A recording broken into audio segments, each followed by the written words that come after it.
मैं डॉक्टर शिखा अग्रवाल, राजकीय महाविद्यालय सुजानगढ़, बीए पार्ट थर्ड की क्लास में आज का टॉपिक है मार्क्स की इतिहास की भौतिकवादी व्याख्या। पिछली क्लास में हमने मार्क्स का परिचय और द्वंद्वात्मक भौतिकवाद का सिद्धांत पढ़ा था, जिसमें हमने ये पढ़ा था कि मार्क्स एक ऐसे समाज की स्थापना करना चाहते हैं जो वर्ग विहीन, राज्य विहीन होगा, क्योंकि उन्होंने राज्य को पूंजीपतियों के हाथ का खिलौना माना था और वो मानते हैं कि जैसे जैसे पूंजीपतियों का शोषण बढ़ता जाएगा वैसे वैसे समाज में असंतोष बढ़ेगा और उस असंतोष के परिणाम स्वरूप सर्वहारा वर्ग क्रांति के लिए उत्तेजित होगा। मार्क्स नारा देते हैं, दुनिया के मजदूरों एक हो जाओ, तुम्हारे पास खोने के लिए कुछ नहीं है और पाने के लिए संपूर्ण संसार है। और इस आधार पर वाद, प्रतिवाद और संवाद की क्रिया को तब तक चलाते हैं जब तक कि एक वर्ग विहीन, राज्य विहीन आदर्श समाज की स्थापना नहीं हो जाती, जिसमें व्यक्ति अपनी आवश्यकता के अनुसार प्राप्त करेगा और योग्यता के अनुसार कार्य करेगा। तो जहाँ हीगल का दर्शन आध्यात्म पर आधारित था, उसे मार्क्स ने द्वंद्वात्मक भौतिकवाद के रूप में एक वस्तु, पदार्थ या भौतिक पदार्थों पर आधारित कर दिया। ये सिद्धांत जो था, इसने एक तरह से समाज में परिवर्तन का सिद्धांत दिया और उनका मानना था कि ये परिवर्तन अचानक से होता है, लेकिन ये परिवर्तन निश्चित रूप से आर्थिक कारणों से होता है। इसी के आधार पर हम आज का सिद्धांत देखेंगे, इतिहास की भौतिकवादी व्याख्या। मार्क्स इसे कई नामों से पुकारते हैं। वो उसे आर्थिक नियतिवाद भी कहते हैं, जैसे इंग्लिश में कहा गया इकोनॉमिक डिटर्मिनिज्म। ऐतिहासिक भौतिकवाद भी कहते हैं या इतिहास की आर्थिक व्याख्या भी इसे कहा गया। इतिहास या समाज का विकास द्वंद्व की प्रणाली से हुआ है और भौतिक पदार्थ उस विकास को चलाते हैं। ये इस सिद्धांत का मूल तत्व है। इस सिद्धांत के माध्यम से मार्क्स बताते हैं कि जो समाज का विकास हुआ है और जो हो रहा है, वो किसी सीधी रेखा के रूप में नहीं होता और ना ही उसका कारक कोई ईश्वरीय या दैवीय प्रेरक है, बल्कि इसका विकास या प्रगति द्वंद्वात्मक प्रणाली के माध्यम से होती है और इस विकास की प्रक्रिया को चलाने में और उसकी अंतिम दिशा निर्धारित करने में आर्थिक तत्व महत्वपूर्ण है। मार्क्स को अगर हम कोट करें कि मार्क्स क्या कहते हैं, तो मार्क्स का कहना है, इतिहास का निर्धारण अपने अंतिम रूप में आर्थिक परिस्थितियों के अनुसार होता है। लेनिन कहते हैं, जिन्होंने मार्क्स के सपने को सोवियत संघ में साम्यवादी शासन स्थापित करने के रूप में पूरा किया, या हम कहें कि बोल्शेविक क्रांति जो लेकर के आए 1917 में, तो उनका कहना था मार्क्स का ऐतिहासिक भौतिकवाद वैज्ञानिक चिंतन की महान सिद्धि था। पहले इतिहास तथा राजनीति से संबंधित विचारों के क्षेत्र में जो मनमानी थी, उसके स्थान पर आश्चर्यजनक रूप से पूर्ण और क्रमबद्ध वैज्ञानिक सिद्धांत की स्थापना हुई। ये सिद्धांत बताता है कि किस प्रकार उत्पादक शक्तियों के फलस्वरूप सामाजिक जीवन की एक व्यवस्था में से एक दूसरी और उच्चतर व्यवस्था का विकास होता है। जैसे भूदास व्यवस्था में से किस प्रकार पूंजीवादी व्यवस्था विकसित हुई। तो इस तरह से लेनिन ने इस बात को और स्पष्ट तौर पर बताया। वेपर कहते हैं कि ये सिद्धांत इस बात से शुरू होता है कि लोग भोजन, वस्त्र और आवास, जीवन की अन्य आवश्यकताओं के बिना तो नहीं रह सकते, पर प्रकृति ये सब उन्हें खुद नहीं देती। इन्हें प्राप्त करने के लिए मानव श्रम करता है। श्रम सामाजिक जीवन का आधार है और व्यक्ति की जो प्राकृतिक आवश्यकताएं हैं, उन्हें भी श्रम के माध्यम से पूरा किया जाता है। तो इस आधार पर उत्पादन का एक महत्वपूर्ण तत्व या प्रमुख तत्व श्रम है और भौतिक संपदा का उत्पादन सामाजिक विकास का मुख्य उत्पादक उपादान है। तो इस तरह से मार्क्स जिस सिद्धांत को देते हैं उसमें श्रम का बहुत ज़्यादा महत्व बताया गया है और ये माना गया कि जो भी पूरा विकास का क्रम है उसमें आर्थिक तत्व में परिवर्तन निश्चित रूप से राजनीतिक परिवर्तन को देता है। हालांकि हम जो पढ़ते हैं हिस्ट्री में बहुत सारी बातें, जैसा मार्क्स मानते हैं कि इतिहास में जो कुछ पढ़ाया जा रहा है कि बड़े बड़े राजाओं ने युद्ध से या सेना से समाज में इतिहास में परिवर्तन किया है। जैसा हम लोग बहुत बड़े बड़े नाम भी लेते हैं, जूलियस सीजर का, नेपोलियन का, क्रोमवेल का, और उसके माध्यम से इतिहास का निर्माण हुआ है। लेकिन मार्क्स ऐसा नहीं मानते। मार्क्स कहते हैं कि कुछ विशेष और महान व्यक्तियों के कार्य का परिणाम इसे मानना गलत है, बल्कि इतिहास की सभी घटनाएं आर्थिक अवस्था में होने वाले परिवर्तनों का परिणाम मात्र है। मानवीय क्रियाओं के माध्यम से ये कार्य होता है। मानवीय क्रियाएं जो है वो केवल आर्थिक तत्वों से प्रभावित होती है, अन्य क्रियाओं से प्रभावित नहीं होती। नैतिकता धर्म या राष्ट्रीयता से नहीं, केवल आर्थिक तत्व से प्रभावित होती है। उत्पादन प्रणाली में जो परिवर्तन है उससे मनुष्य के सामाजिक संबंध में बदलाव आता है, और वर्ग जो बने हुए होते हैं वो जैसे जैसे उत्पादन की प्रणाली में बदलाव आता है वैसे वैसे वर्गों में भी परिवर्तन आता चला जाता है। ये बात कही है 1848 के कम्युनिस्ट मैनिफेस्टो में मार्क्स और एंजेल्स ने। तकनीकी विकास के माध्यम से जिस तरह से परिवर्तन आता है उससे भी सामाजिक संबंधों में परिवर्तन आता है, और जो पुरानी व्यवस्थाएं चली आ रही थी उनमें परिवर्तन होता है या अनुकूलन होता है। सामाजिक व्यवस्थाएं जो पुरानी है वो पुरानी व्यवस्था से जकड़ी हुई होती हैं, उनमें नई चेतना का उदय होता है, और उन जो पुरानी बेड़ियां हैं, पुराने जो विचार हैं, उनको खत्म किया जाता है, और इस तरह से सामाजिक क्रांति होती है, और उस सामाजिक क्रांति से सामाजिक परिवर्तन होता है। इस तरह से मार्क्स उत्पादन प्रणाली को सामाजिक व्यवस्था का आधार बताते हुए परिवर्तन प्रक्रिया का वर्णन करते हैं, जो उत्पादन के साधनों में परिवर्तन के साथ सामाजिक विकास के नए चरणों को जन्म देते हैं। मार्क्स के अनुसार हम ऐतिहासिक क्रम में प्रत्येक अवस्था को जो परिवर्तन आया है आर्थिक तत्व में परिवर्तन से, वो हमें चाहे कितनी भी खराब क्यों ना दिखाई दे, लेकिन वो पिछली अवस्था से आगे बढ़ी हुई होती है, और वो जो अंतिम विकास का चरण है उसके करीब होती है। उत्पादन के साधनों में परिवर्तन से सामाजिक विकास के नए चरणों का जन्म होता है। इस आधार पर मार्क्स ने 6 युगों में समाज या मानव के इतिहास को बांटा है। ये 6 युग कौन से हैं, हम उनको ब्रीफ में देख लेते हैं। आदिम साम्यवादी युग, दूसरा है दास युग, तीसरा है सामंती युग, चौथा है पूंजीवादी युग, पांचवा है सर्वहारा वर्ग के अधिनायकत्व का युग, छठा है साम्यवादी युग। सबसे पहले देखते हैं आदिम साम्यवादी युग। ये प्रारंभिक अवस्था है जिसमें मानव जंगलों में रहता था, कंदमूल फल खाता था, शिकार करता था, उससे सामूहिक जीवन शुरू हुआ। मिलकर शिकार करने लगे, मिलकर खाने लगे। पूर्ण समानता थी, पूर्ण स्वतंत्रता थी, कोई भी किसी का शोषण नहीं करता था, परिवार नहीं था, एक कबीला था, और उसके आधार पर सभी स्त्री पुरुषों में समानता थी। कोई मानव किसी दूसरे का शोषण नहीं करता था।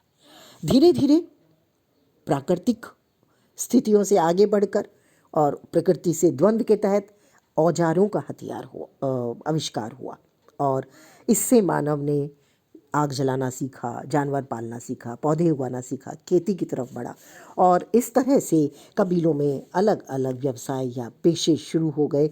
और अब लड़ाई शुरू हुई किस बात के लिए? अपने आप को बनाए रखने के लिए, अपने पर अधिकार करने के लिए, और व्यक्ति को ज़्यादा मेहनत करनी पड़ी। इस तरह से जो लड़ाइयाँ शुरू हुई उनमें हारे हुए लोगों को गुलाम बनाया जाने लगा, सामाजिक कार्यों का बंटवारा होने लगा, जो गुलाम बने उन्हें दास बना लिया गया, और समाज 2 भागों में बट गया, मालिक और दास। एक वर्ग जो जिसके पास में बहुत कुछ था, और दूसरा वर्ग वो जो दास था, जो केवल मेहनत पर जिंदा था, और जो मालिक था वो दूसरों की मेहनत पर जिंदा था। अब इस दास युग को देखते हैं, जो दूसरा युग है। दास युग जो था, ये इसमें कृषि व्यवस्था के साथ साथ व्यक्तिगत संपत्ति शुरू हुई, श्रम विभाजन शुरू हुआ। श्रम विभाजन शुरू हुआ तो कुछ लोगों को ज़बरदस्ती दास बना करके शारीरिक श्रम करवाने लगे, और तरह तरह की विद्या, कला, राजनीति आदि में कुछ लोग समय बिताने लगे। आदिम वर्गहीन समाज जो शुरुआती था वो खत्म हो गया। समाज दो भागों में बटा हुआ था, मालिक और दास। मालिक का हक था, दासों पर भी हक था, जैसे जमीन और जानवर पर था।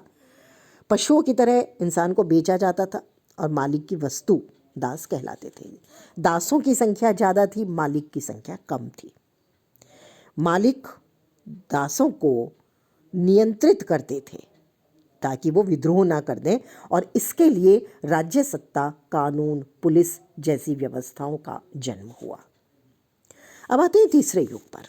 ये तीसरा युग जो है, ये है सामंती युग। अब दास मालिकों की गुलामी से आज़ाद हो गए, लेकिन जमीन के गुलाम बन गए। सामंती युग में राजा और उसके सैनिक सामंत भूमि के मालिक थे। इनका समय अधिकांश युद्ध में बीतता था। उत्पादन का कार्य किसान करते थे। किसान न तो दास थे और न पूर्ण स्वतंत्र थे।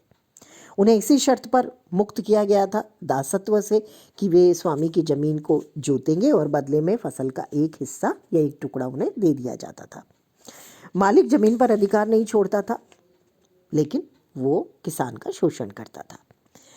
सामंतवाद में समाज सामंत और किसान दो वर्गों में बटा हुआ था। सामंत किसानों का शोषण करते थे। इसी समय में करघे और दस्तकारी जैसी चीज़ों का आविष्कार हुआ। आदान प्रदान शुरू हुआ, वस्तुओं का व्यापार शुरू हुआ। व्यक्ति एक वस्तु को खरीदकर दूसरे को देता था। इस वर्ग के पास पैसा इकट्ठा हुआ। धीरे धीरे समाज में विकास होने लगा, उत्पादन के साधन में विकास हुआ, और कल कारखाने जो करघे थे उनका मालिक व्यक्ति बनने लगा। मशीनों का आविष्कार हुआ, और सामंत समाज धीरे धीरे पूंजीवादी समाज में बदल गया। अब आते हैं चौथे युग पर, जो पूंजीवादी युग है। पूंजीवादी युग में मशीनें आ गई। सामंतवाद के स्थान पर अब उत्पादन जो है वो मशीनों से होने लगा। इसे औद्योगिक क्रांति कहा जा सकता है, या उत्पादन प्रणाली में एक बहुत महान परिवर्तन के नाम से इसे जाना जा सकता है। उत्पादन का साधन महंगी मशीनें और कारखाने हो गए। ये सर्वसाधारण के पास नहीं थे। वो केवल पुराने तरीके से अपने रोजगार को चला सकते थे। मजबूर होकर के अब इन बड़े कल कारखानों में उन्हें अपना श्रम बेचना पड़ा, और इसमें अन्य सामान की भांति मजदूर भी खरीदे जाने लगे। दास प्रथा जो प्रारंभिक थी वो तो खत्म हो गई, लेकिन अब स्थायी और वेतन भोगी या वेतन पाने वाले दास बन गए। इस प्रकार की अर्थव्यवस्था के बीच में मध्य वर्ग का जन्म हुआ।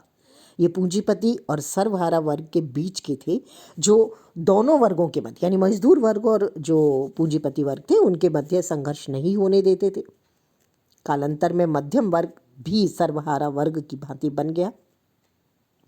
पूंजीपति वर्ग और सर्वहारा वर्ग के पास एक दूसरे के विरुद्ध युद्ध करने के अतिरिक्त कोई चारा नहीं बचा, और ये युद्ध तभी खत्म होता है जब पूंजीपति वर्ग का पूरी तरह से नाश हो जाए और उत्पादन के साधनों पर राज्य का एकाधिकार हो जाए।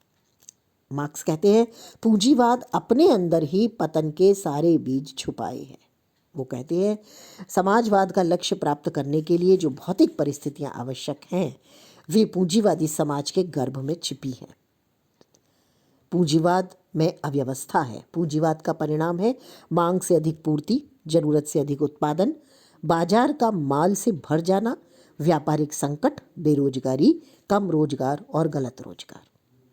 इन सब के आधार पर पूंजीवाद की चरम सीमा है, और यही पूंजीवाद का पतन है, जिसके माध्यम से सर्वहारा वर्ग के अधिनायकत्व की स्थापना होती है।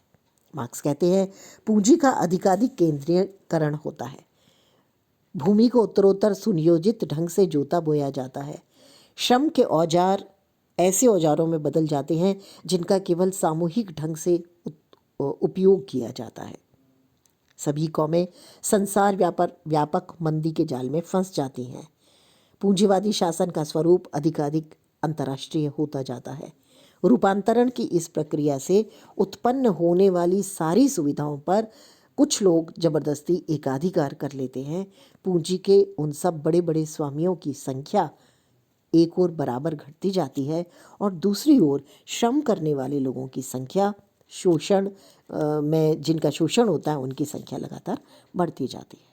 इससे क्या होता है, मजदूरों का वर्ग जो है वो विद्रोह करने लगता है।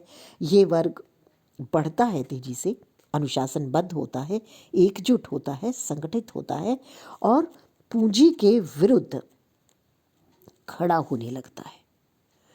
उत्पादन के साधनों का केंद्रीयकरण और श्रम का सामाजिकरण अंत में एक ऐसे बिंदु पर पहुंच जाता है जहां वो पूंजीपति खोल के भीतर नहीं रह सकते और ऐसी स्थिति में पूंजीवादी निजी संपत्ति की एक तरह से समाप्ति की घंटी बज जाती है और संपत्ति का हरण करने वालों का संपत्ति हरण हो जाता है। तो इस तरह से पूंजीवाद के खिलाफ जैसा कि मार्क्स ने नारा दिया, दुनिया के मजदूरों एक हो जाओ, तुम्हारे पास खोने के लिए कुछ नहीं है और पाने के लिए संपूर्ण संसार है। इसका अर्थ है कि उनका शोषण इतना ज़्यादा बढ़ चुका है, उनकी न्यूनतम आवश्यकताएं पूरी करने के संसाधन भी उनके पास नहीं है, इसलिए उनके पास खोने के लिए कुछ नहीं है। और पूंजीवाद के खिलाफ की लड़ाई में जब वो जीत जाते हैं तो सामाजिक स्वामित्व होगा संपत्ति पर और पूरा समाज बराबरी के स्तर पर होगा।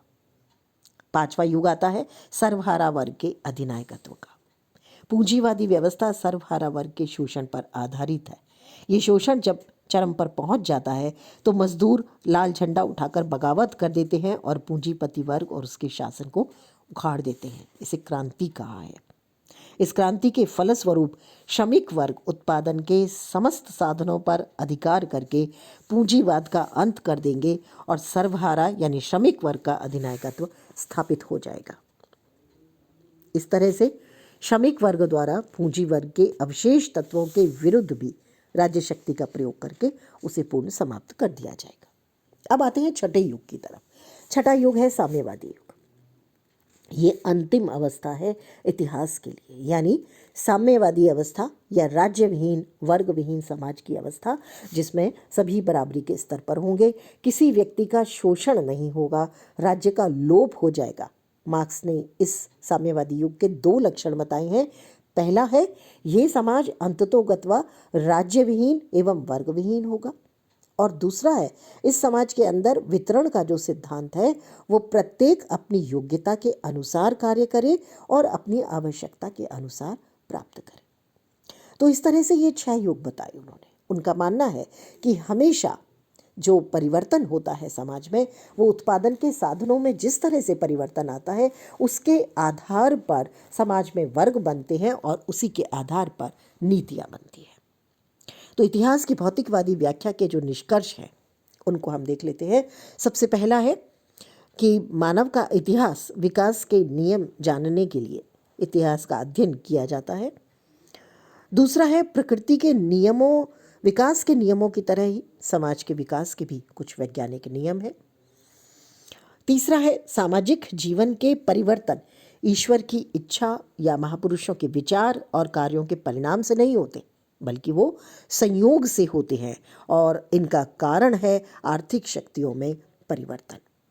चौथा है किसी भी राष्ट्र या समाज के विकास की प्रक्रिया में आर्थिक तत्व, जिसे हम कहें वस्तुओं का उत्पादन, विनिमय और वितरण प्रणाली, इनकी बहुत महत्वपूर्ण भूमिका है किसी भी राष्ट्र या समाज के विकास की प्रक्रिया में। प्रत्येक युग की समस्त सामाजिक अवस्था या व्यवस्था पर उसी वर्ग का आधिपत्य होता है जिसे उत्पादन के साधनों पर स्वामित्व प्राप्त थे। ये हमने जो 6 वर्ग पढ़े उनमें उनका ये एक तरह से सार है। हमने देखा जिसके पास में उत्पादन के साधन रहे, धन संपदा रही, उसी के हाथ में पूरी सामाजिक राजनीतिक व्यवस्था रही। अगला निष्कर्ष आता है कि जब उत्पादन शक्तियों में परिवर्तन होता है तो उत्पादन के संबंधों में भी परिवर्तन हो जाता है। जैसे प्रारंभिक अवस्था में, प्राकृतिक अवस्था में समान था सब में, धीरे धीरे दास युग आ जाता है, उसके बाद में सामंत युग आ जाता है, उसके बाद में हम देखते हैं कि पूंजीवादी युग आ जाता है, तो संबंध बदल गए। जहाँ किसान और दास का संबंध था, जहाँ शुरुआत में दास थे और महत्वपूर्ण रूप से स्वतंत्र नागरिक थे, फिर सामंत और किसान आए, फिर हमने देखा है पूंजी और श्रम आया। तो इस तरह से धीरे धीरे चेंज होता है, तो वैसे वैसे संबंधों में भी परिवर्तन आता जाता है। अगला आता है वर्ग संघर्ष सामाजिक विकास की कुंजी है। हम शुरुआती युग से देखें, दास युग से लेकर सर्वहारा वर्ग तक हम अगर देखें तो वर्ग संघर्ष ने सामाजिक व्यवस्थाओं को परिवर्तित किया। साम्यवादी युग की स्थापना से वर्ग विहीन समाज की स्थापना हुई और वर्ग संघर्ष की प्रक्रिया समाप्त हो गई। अगली जो महत्वपूर्ण बात निकल करके सामने आती है सिद्धांत में, वो है उत्पादन संबंधों और आर्थिक अवस्थाओं के आधार पर समाज के इतिहास को 5 मुख्य युगों में बांटा गया है। इतिहास की आर्थिक व्याख्या के माध्यम से पूंजीवाद के अंत और साम्यवाद के आगमन की अनिवार्यता को मार्क्स ने व्यक्त किया है। यानी वो मान के चलते हैं कि जब हम इतिहास को देखते हैं तो उसका अंतिम चरण साम्यवाद होगा, सामाजिक स्तर पर सब बराबर होंगे और प्रत्येक व्यक्ति अपनी योग्यता के अनुसार कार्य करेगा और आवश्यकता के अनुसार प्राप्त करेगा। यानी कोई भी बराबर बड़ा या छोटा नहीं है, वर्ग विहीन समाज है और राज्य भी नहीं है, सामाजिक स्तर पर सब मिलकर के व्यवस्था को चलाएंगे। तो ये हर युग में उन्होंने इसको बताने का प्रयास किया है। लेकिन ये जो सिद्धांत है इसमें बहुत सारी बातों को मार्क्स ने छोड़ दिया। जब हम उसकी आलोचना तर्कों के आधार पर करते हैं तो वो हमारे सामने आती है। सबसे पहली बात आती है कि आर्थिक तत्वों पर बहुत ज़्यादा बल उन्होंने दिया है जो अनावश्यक है एक तरह से, और उन्होंने राजनीतिक सामाजिक वैधानिक ढांचे को महत्व नहीं दिया, जबकि किसी भी राज्य या समाज को चलाने के लिए राजनीतिक और वैधानिक ढांचे की आवश्यकता होती है। केवल आर्थिक तत्व से एक राज्य को नहीं चलाया जा सकता और न ही सामाजिक जीवन को निर्धारित किया जा सकता है। दूसरी जो आलोचना सामान्य तौर पर की जाती है वो है कि आर्थिक आधार पर सभी ऐतिहासिक घटनाओं की व्याख्या संभव नहीं है। हम बहुत सारे ऐसे युद्ध की बात कर सकते हैं जो कि सिर्फ आर्थिक कारणों से नहीं हुए हैं। जैसे 1914 का प्रथम विश्व युद्ध था, उसमें आर्थिक साम्राज्यवाद अवश्य था लेकिन राष्ट्रीय विचारों का संघर्ष भी था। तो बहुत सारी ऐसी चीज़ें हैं जिनके पीछे हमेशा भौतिक तत्व नहीं होते, जिनके पीछे हमेशा आर्थिक तत्व नहीं होते। इतिहास का निर्धारण संयोग से भी होता है और उसको छोड़ा नहीं जा सकता, जिसे मार्क्स ने छोड़ दिया। जैसे यदि जर्मन और रूसी सरकारें 1917 में लेनिन को रूस नहीं आने देती तो रूस में बोल्शेविक क्रांति इतनी जल्दी नहीं होती। अगर 1991 में गोर्बाचोव को बंदी नहीं बनाया गया होता तो सोवियत संघ से साम्यवाद का पतन इतनी जल्दी नहीं होता। तो बहुत सारी चीज़ें संयोग से होती है। मार्क्स ने इनकी पूरी तरह से उपेक्षा की है। जैसे कुछ लोग कुछ ऐसे उदाहरण भी देते हैं, जैसे ये संयोग था कि न्यूटन ने पेड़ से सेब को गिरते हुए देखा और उससे गुरुत्वाकर्षण के सिद्धांत का जन्म हो गया। एक और जो महत्वपूर्ण बात इसमें आलोचना में आती है वो है धर्म की उपेक्षा की गई है। पूरी तरह से भौतिक तत्व पर मार्क्स ने इसे आधारित किया है, धर्म को इसमें बिल्कुल भी महत्व नहीं दिया।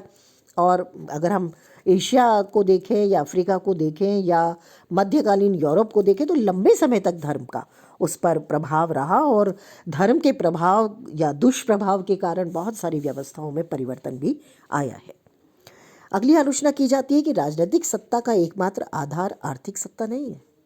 मार्क्स मानते हैं कि आर्थिक कारण से ही राजनीतिक सत्ता चलती है, लेकिन ऐसा नहीं है।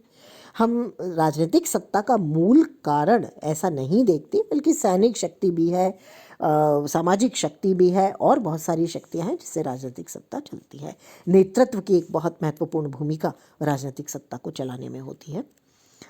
अगली जो आलोचना है वो है इतिहास की वैज्ञानिक व्याख्या नहीं है, इसे अवैज्ञानिक व्याख्या माना जाता है, तर्क संगत नहीं है। जो प्रमाण है इसमें जो वो उदाहरण देते हैं सिद्धांतों को सिद्ध करने के लिए वो पुष्ट नहीं होते, उनकी प्रामाणिकता नहीं है। इतिहास के वैज्ञानिक तर्क संगत अनुशीलन से पूर्व हीगल की द्वंद्वात्मक प्रणाली के आधार पर उन्होंने ये मान लिया कि पूंजीवाद का खात्मा होगा, अंतिम स्तर पर पूंजीवाद खत्म हो जाएगा, एक वर्ग विहीन समाज की स्थापना होगी। लेकिन आज तक ऐसा नहीं हुआ। हमने देखा कि सोवियत संघ में साम्यवादी क्रांति हुई, चीन में भी हुई, लेकिन वो भी आर्थिक आधार पर कार्य कर रहे हैं। पूंजीवाद वहाँ भी हावी है। पूरी तरह से वहाँ हम लोग एक साम्यवादी व्यवस्था को नहीं देखते। अगली बात आती है, मानवीय चेतना और सृजनात्मक कौशल की उपेक्षा करता है। शक्तियों जो उत्पादन की शक्तियों में परिवर्तन आता है, उससे संबंधों में परिवर्तन आता है, लेकिन वो परिवर्तन आता कैसे है? वो मानव के नेतृत्व से आता है। वो जो भौतिक शक्तियां हैं उनमें मानवीय बुद्धि, आविष्कार, कौशल, विवेकपूर्ण नियोजन, ये सारी चीज़ें आती हैं। हम केवल उसमें पदार्थ को इम्पोर्टेंट नहीं मान सकते। हम मानेंगे कि मानव की रचनात्मक बुद्धि ने काफ़ी हद तक परिवर्तन में महत्वपूर्ण भूमिका निभाई है और उसी से समाज और उत्पादन की शक्तियाँ विकसित होती हैं। और एक और आलोचना जो की जाती है वो बहुत तार्किक है, और वो ये है कि मार्क्स मानते हैं कि अंतिम जो स्थिति होगी किसी भी समाज की, राज्य की, वो है साम्यवादी युग, और साम्यवादी युग पर आकर के विकास रुक जाएगा। ऐसा संभव नहीं है, और ये सिद्ध भी हो गया कि जहाँ साम्यवादी क्रांति हुई वहाँ ऐसा नहीं है कि विकास रुक गया। जो भौतिक तत्व है, जो गतिशील है, वो साम्यवादी समाज बनते ही कैसे रुक जाएगा, ये समझ में नहीं आता, क्योंकि वो शुरुआत ही यहाँ से करते हैं कि भौतिक पदार्थ गतिशील है और उसकी गति निरंतर चलती रहती है और उसी के आधार पर समाज विकास करता है। तो फिर एक खास बिंदु पर आकर वो कैसे रुक जाता है, ये बात समझ में नहीं आती है। तो ये मार्क्सवाद की वैज्ञानिक मान्यताओं के बिल्कुल विपरीत लगने वाला निष्कर्ष है। तो इस तरह से आलोचनाएं भी बहुत इस सिद्धांत की हुई हैं, कमियां निकाली जाती हैं इसकी, लेकिन उसके बावजूद भी मार्क्स ने काफ़ी हद तक सामाजिक संस्थाओं और के बारे में आर्थिक तत्वों पर बल दे करके एक नई दिशा दी। और ये भी एक तरह से स्वीकार करना होगा कि आर्थिक शक्तियों का योगदान भी है बदलने में समाज की दिशा को। और हालांकि पूरी तरह से उसको नहीं माना जा सकता, लेकिन उसके अनुसार कुछ हद तक उसमें परिवर्तन आता है और उस परिवर्तन को हम देखते भी हैं, समझते भी हैं। तो इतिहास की भौतिकवादी व्याख्या का ये सिद्धांत यहीं आज पूरा होता है।